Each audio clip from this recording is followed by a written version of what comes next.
এবার মহাপ্রসাদের বৃত্তান্ত দিলাম বাবা। ওই মহাপ্রসাদ যতটুকু খেতে পারবেন ততটুকু নেবেন, আর যদি না পারেন ওই ধাম যদি কেউ যান ওই মহাপ্রসাদ এনে রাখবেন।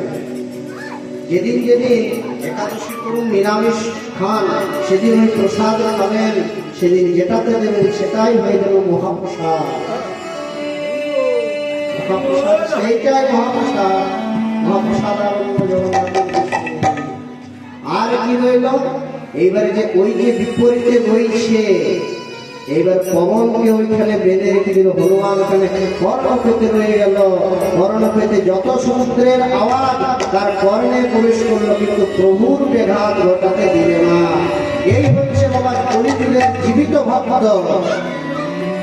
ভক্ত হতে হয় তো এরকম ভক্ত হতে হয়, প্রভুর জন্য জীবন সুস্থা দিয়ে দিতে পারে, সেই হলো ভক্ত।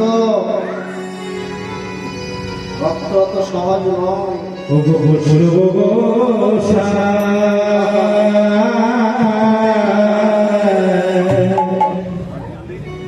আমারে তোরা